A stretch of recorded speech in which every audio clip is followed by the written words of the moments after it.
Salut à tous, bienvenue pour une nouvelle vidéo. Je voulais pas vous le présenter maintenant, puis en fait, je tiens plus, alors allez, c'est parti. Je vous le montre. J'ai craqué à titre perso. Allez, des fois on pense un peu à soi aussi, hein. Il n'y a pas que le boulot dans la vie. J'ai acheté ça, là, ce truc énorme. Qu'est-ce que c'est ça? Vous reconnaissez? Bon, les amateurs de vintage et qui connaissent les camping-cars depuis un moment doivent avoir trouvé. Je rêvais, depuis que j'étais gamin, de cette marque, Le Voyageur. La marque française la plus haut de gamme dans les années 80, 90 et 2000. Puis après, ça a changé, mais on ne parlera pas de l'époque récente. Donc moi, quand j'avais 10-12 ans, c'est ça que je voulais. Et mon père aussi. Mais il n'avait pas les moyens de s'en acheter un. Donc j'ai toujours, moi, rêvé de ces modèles-là. Quand on allait dans les concessionnaires chez les concessionnaires de camping-car, c'est toujours ce que j'allais voir en premier. Dans les magazines, c'est les essais que j'attendais, les publicités que je voulais voir. Bref, j'étais piqué, Le Voyageur. Et le destin m'a mis sur le chemin de ce modèle-là. Merci aux abonnés qui me l'ont proposé à moi en direct, sans vouloir mettre d'annonce, sans rien. Ils se sont dit que j'étais la personne peut-être apparemment la plus appropriée. Et ils ont bien fait. Parce qu'ils ignoraient que j'étais complètement amoureux de ce modèle-là, moi. Donc, le Voyageur 675 pour 6,75 m de 1996. Donc, à l'époque, c'était gros bébé 6,75 m. C'était pas du tout une taille courante. On était souvent un peu plus petit. Qui dit 96 dit Fiat Ducato. Nouvelle génération, entre guillemets. C'est-à-dire qu'on n'est plus sur le J5 C25, Dieu merci. Donc Fiat Ducato avec le 2,5 litres TDI Sofim, 116 chevaux. J'ai envie de dire le meilleur rapport prix-prestation si on oublie les Mercedes de l'époque, puisqu'on a un très bon moteur, sans électronique du tout, avec de l'injection directe. Bon, là, on est clairement sur un produit de dingue à l'époque, c'est-à-dire que pour vous recadrer le contexte, en 1996, ce modèle-là valait, tenez-vous bien, 430 000 francs de l'époque. Si on fait une conversion en euros constants à aujourd'hui, ça donne un camping-car qui bordure sans doute, je sais même pas, mais enfin, un truc hors de prix, quoi. Pour ceux qui n'y connaissent absolument rien et qui découvrent, et également pour les amateurs de vintage qui ne voient que par Imer, il faut compter avec eux, là, parce qu'en vrai, c'est mieux construit qu'un Imer. Structure en dural inox, ça veut dire que vous n'avez pas de tasse au bois. Toute l'armature du camping-car est une cage en alliage d'acier qui non seulement est plus résistant en cas de choc, puis surtout au cas de vieillissement aussi, puisque vous n'avez pas de tasseaux qui sont amenés à pourrir s'il y a des entrées d'eau. Tout polyester. Le toit, vous voyez le toit, c'est une seule pièce qui commence là et fait tout jusqu'à l'arrière à recouvrement en un bloc, comme les Imer. Tout le reste en polyester. La face avant, les côtés, avec l'avantage d'être sur de la peinture. Tout ça, c'est peint. C'est pour ça que là, je me suis amusé, j'ai commencé à lustrer. J'ai pas pu m'en empêcher. Vous voyez, ça, c'est pas encore fait ici. C'était devenu gris mat. Bon, plutôt pas si mal, hein. Mais là, avec le lustrage, on a récupéré un brillant dingue. 1996, hein. Les constructeurs qui font du polyester de merde aujourd'hui, prenez-en de la graine encore une fois. Donc peinture grise, peinture rouge avec une petite bande, on voit que c'est du fait main, ça bave un peu, mais c'était comme ça, hein. Et on récupère, voilà. L'état est top. On a une porte conducteur qui est hyper bien intégrée. Pensez en 1996, chez Imer, on avait une porte de caravane et non pas une porte comme ça qui suit la forme, avec des éléments complètement automobiles. Poignée de porte de Renault 21. Je vous montrerai à l'intérieur aussi. Tout provient de chez Renault, comme ça, échange de pièces facile. La face avant, on va être sur les phares et les clignotants classiques du Ducato. Donc en cas de casse, c'est plutôt facile. Le pare-brise est un standard aussi. Alors certes de l'époque, mais on peut toujours le trouver. J'ai l'adresse pour les avoir, si quelqu'un d'ailleurs est embêté. Donc là, on n'est pas sur un châssis Alco, on est sur un plancher cabine classique. Mais le Voyageur, parce que vous avez vu la longueur, on a une rallonge en galvanisé de châssis qui est énorme. On a une garde au sol qui est plutôt correcte. Et on a d'office des renforts de suspension qui sont constituées aussi de barres anti-roulis, ici, là, avant et arrière. Donc ces barres anti-roulis, on les trouve même pas sur les actuels. Ça permet à ce que le véhicule ne tangue moins dans les virages. Et puis là, on a des ressorts tonneaux supplémentaires, en plus des lames.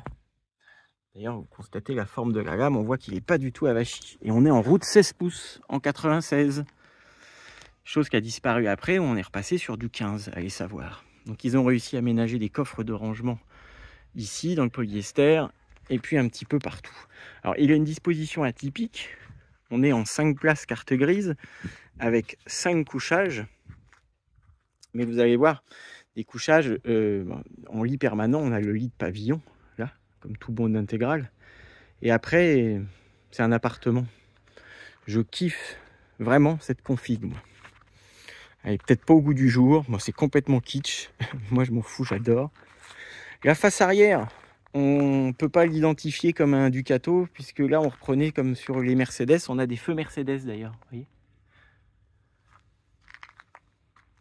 Donc il vient de chez Caravaning Central à Montreuil-Juigné, qui était le concessionnaire Le Voyageur d'époque. Il a gardé ses autocollants. Ça c'est un ajout de précédent propriétaire. C'est un véhicule qui vient tout juste de passer les 100 000 km, qui est dans un état dingue. J'ai des petites choses à refaire, un petit entretien mécanique et une distribution à prévoir, vidange, filtre, vidange de boîte sans doute, des petites bricoles à l'intérieur. Mais franchement, 3 fois rien. Bon, il n'a pas de montage solaire, il est resté dans son jus d'époque, avec les 2 batteries auxiliaires qui étaient livrées d'origine. Je vais vous montrer tout ça. Donc si ça vous intéresse, on va passer à la visite intérieure. Là, vous le voyez vraiment dans son jus. À part le début de lustrage que j'ai fait là, pour le reste, il est quasiment tel quel. Là, ici, là, il y a un bout de réparation qui était mal fait que j'ai repris dans le polyester. Côté droit, pas du tout lustré. Vous voyez la porte Ségul là en arrière, elle aussi, elle a sa poignée de porte de Renault 21. Et étonnamment, on se retrouve avec 3 fenêtres à l'arrière, une là, une là. On se demande ce que ça peut être sur la partie porte-à-faux comme ça. Donc tout ça, ça va être aussi propre ensuite. Et un côté à la fois.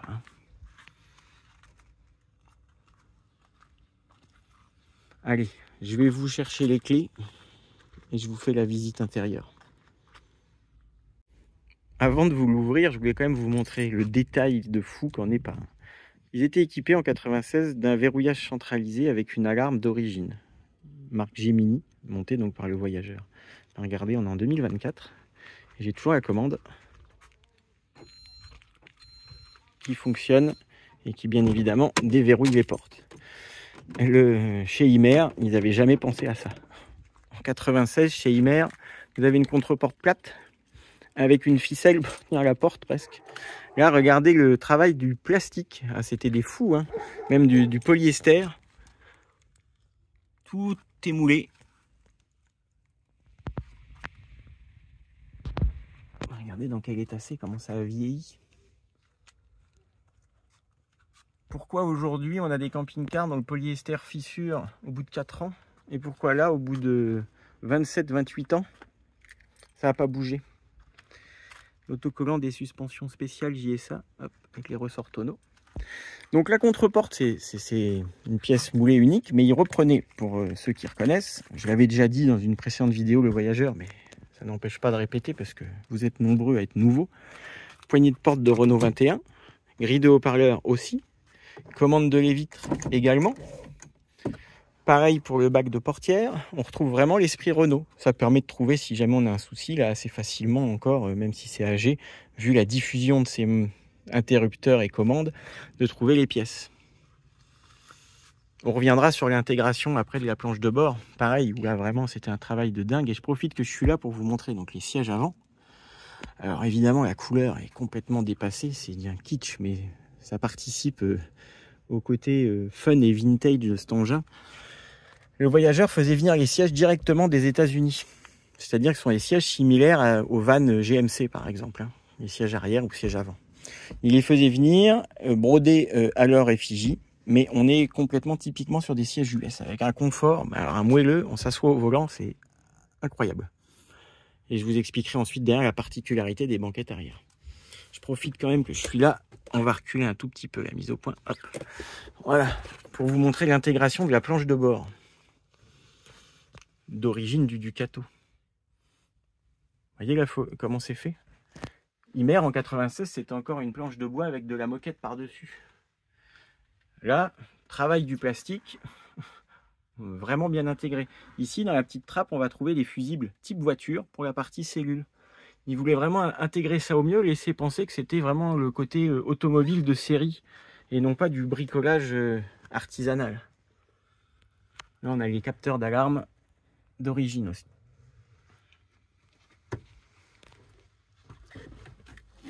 Hop là! Tout est en place, tout est présent. Voilà. Donc là, je vous ouvre pas, c'est des rangements. Rangement. Trappe d'accès au frigo qui ferme à clé, très pratique. Soute arrière qui monte assez haut.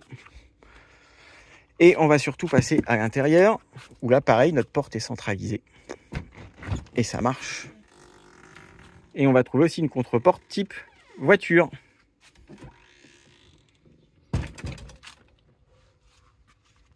Vous êtes prêts à voir l'intérieur? Allez, c'est parti. Alors, on a un marchepied électrique que je dois réparer. J'ai un faux contact dans la commande sans doute ou dans le relais, parce que je l'entends mais ça fonctionne pas. Ça va être réglé. Contre-marche, là on peut voir, avant d'aller dedans, que tout est habillé de tapis pour protéger le sol d'origine, qui est comme neuf. Allez.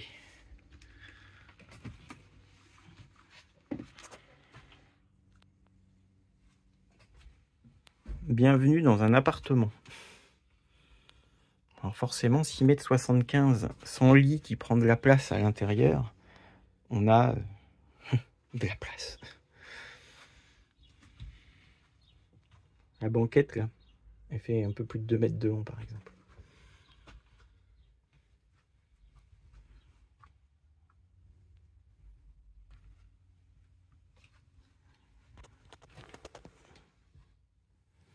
Alors, donc, vous voyez, on rentre à l'arrière, mais pas tout à fait. On a un espace au sol aussi qui est très important. Ça fait un peu vraiment un appart avec des couloirs. On tourne à gauche, on tourne à droite. Okay. Hop. Quand on ferme la porte, derrière la contre-marche vient se bloquer, là, comme dans un bus. Donc on n'a pas de trou. Mais je rouvre, parce que sinon je vais cuire. Donc originalité du plan. Un cabinet de toilette traversant qui fait 2,10 m de large, avec une porte accordéon, où on va avoir nos 3 fenêtres. Quand chez Imer, ils mettaient 0 fenêtre, eux, ils en mettaient 3. Donc on a des WC cassettes classiques. Heureusement d'ailleurs, parce qu'avant, on était sur du nautique, et là, merci le voyageur d'être passé à l'époque sur du classique cassette. Un lavabo, c'est une pièce unique en polyester moulé, là. Et regardez le vieillissement. Avec de la robinetterie domestique. Pareil, le sol ici est moulé en une pièce. Et on va avoir une cabine de douche avec un rebord monstrueux. Celui qui déborde, je ne sais pas comment il fait. Bac à douche avec 2 bondes. Toujours de la robinetterie domestique chère à le voyageur. Salut. Ah, il fait super chaud, hein. Je suis pas très habillé, c'est vrai. Donc voilà une grande pièce où on a vraiment toutes ces aises. Ensuite, on a notre bloc cuisine en L, taille conséquente aussi. Alors le frigo, vous pouvez pas avoir plus grand. En 96, ça n'existait pas les grands modèles. Donc on a notre Electrolux à allumage électronique, sur lequel avait été rajouté là, un système de refroidissement classique, hein. Tout est en état superbe. Donc la particularité des Le Voyageurs, c'est qu'on a de la vraie bénisterie avec du travail de marqueterie. C'est-à-dire que ça, c'est incrusté dans le bois, une bande supplémentaire. Effet wagon, effet Airstream, on se retrouve avec l'arrondi du toit, hein, partout.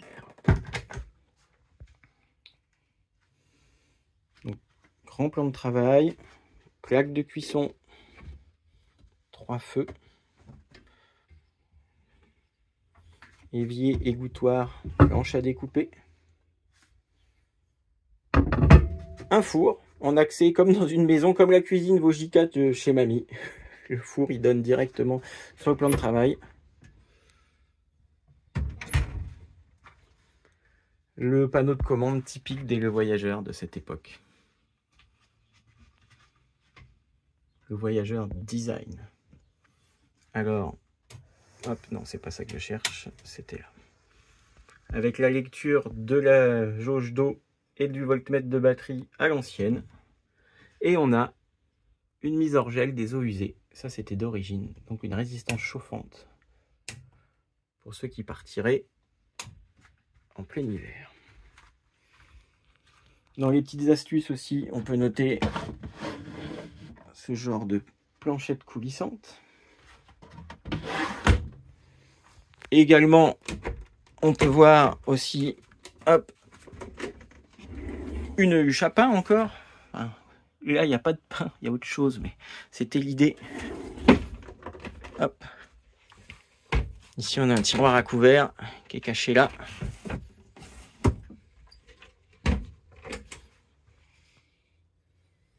Et puis alors en rangement, ils se sont lâchés puisque là on va avoir une penderie. Un miroir, grande penderie. Et en dessous, on va trouver notre combiné Truma. Alors, coup de chance, là on a un combiné beaucoup plus récent que le camping-car qui a été changé il y a assez peu de temps. Dernière génération de Truma qui fait l'eau chaude et le chauffage. On a des plaintes comme dans une maison. Et ici, comme s'il n'y avait pas assez, on va encore trouver une lingère.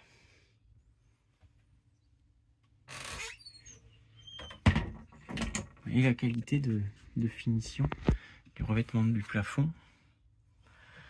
Grande série de placards de pavillon. Doublé de petits rangements bas. La même chose en face. Ici, c'est l'ancien meuble télé, à l'époque des télés à tube cathodique. Et puis alors la particularité, donc le Voyageur, c'est ces banquettes RIB réversibles. C'est-à-dire que celle-ci peut se mettre en face route. Et pour faire un lit, on a juste à tirer sur 2 poignées. Il y a un sommier à latte. Je ne sais pas si je peux vous le montrer là. Ouais, vous voyez. Et ça forme un lit 2 places avec d'éventuelles rallonges d'une façon très facile. Des appuis-têtes type automobile, réglables en hauteur. Tu vois ? Hop. Et alors le détail top, puisque là on a 4 places et cette grande banquette. Regardez la table. Dans le plateau de table, intégré dans le travail de menuiserie, et ça c'est pas courant, regardez bien. Une rallonge gigantesque. Et la qualité du truc là. Hop. Évidemment, ça se verrouille avec 2 crochets que j'avais déverrouillés au préalable. Comme les sièges avant sont pivotants, alors celui conducteur, c'est peut-être pas très utile, mais au moins celui-ci, on se retrouve avec un bel espace-jour immense. On a les coussins d'origine encore. Et chez le Voyageur, on avait le choix des revêtements muraux. On pouvait avoir soit du vinyle, soit du tissu comme ici, et il conseillait à l'époque de prendre ce tissu parce que l'isolation phonique était meilleure. Et d'ailleurs, je dois dire qu'en roulant, c'est extra. Il n'y a aucun bruit, rien ne vibre, rien ne bouge. Le moteur a été extrêmement bien réisolé aussi d'ailleurs. Comme quoi, il savait faire, c'est beaucoup moins bruyant qu'un intégral plus récent. Je ne vais pas me faire des copains, mais c'est la vérité. Évidemment, on a un chauffage route aussi. Et puis, tout est toujours nickel. Là, ça fait un lit aussi qui se tire avec un accès au coffre extérieur. On a des ceintures, une 3 points, une ventrale, ce qui est déjà bien, 1996. Et puis, on a bien évidemment donc, le lit de cabine qui se baisse d'une main. Alors là, il n'y a aucun effort à faire. Hop. Voilà. Un Un matelas qui est tout neuf, sommier à latte, lanterneau, éclairage, toutes les occultations d'origine sont présentes. Et puis vous voyez, je vais prendre un peu de recul, je vais vous montrer comment il remonte sans aucun effort. Voilà. Royal. Ce qui est chouette aussi, c'est qu'au plafond, on a ce grand lanterneau Seitz qui nous fait déjà pour l'époque un beau puits de lumière. On va retrouver un autre lanterneau vitré ici. Donc on est bien au niveau des aérations hautes.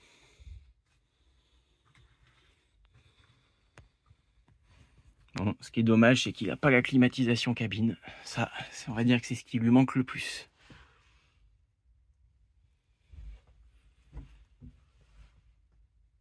Les enceintes intégrées ici d'origine aussi. Donc vous avez capté, hein, il est dans un état incroyable. Ici, il y a toute son histoire, tout son pédigré. Il y a même la doc concessionnaire. C'est tip top. Donc voilà pour la visite. Alors qu'est-ce que je vais en faire? Ah, bonne question. J'en sais rien. Je réalise un kiff de gamin. Mais pour le reste, je vais le remettre au top. Mon but, c'est d'en faire l'état le plus collection possible, le plus magnifique. Donc je vais tout lustrer l'extérieur, faire toutes les petites bricoles qu'il y a à faire. Puis après, on verra bien. Si en voyant cette vidéo, parce que je vais pas pouvoir l'utiliser, il correspond pas moi à mon usage familial, je peux rien faire avec moi tout seul là-dedans. Bon, j'ai juste réalisé un rêve, le soir je vais dedans, je bouquine, puis je suis content. Mais je peux pas faire ça éternellement non plus, mais je sais bien que je suis un peu fou, mais quand même. Donc ben ma foi, si en voyant cette vidéo, il y a quelqu'un qui se dit c'est exactement ça que je veux, bah vous pouvez toujours me contacter par mail, on en discutera. Mais je préviens d'avance, même s'il va être à vendre un jour, il n'ira pas à n'importe qui, il ira absolument à quelqu'un qui a conscience qu'il achète un engin exceptionnel de par sa construction, de par son état,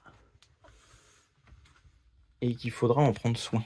J'ai absolument pas envie de le vendre à quelqu'un qui fera n'importe quoi avec. Même si on peut me mentir, bah je ferai une sélection s'il faut.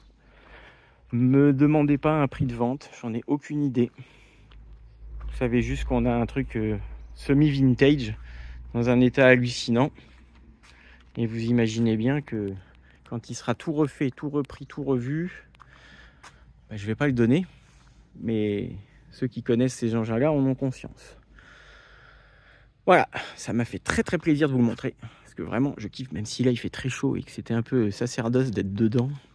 Je suis très content de cet achat totalement inutile. Voilà. Allez, sur ce, je vous dis à bientôt. Prenez soin de vous. Bye bye.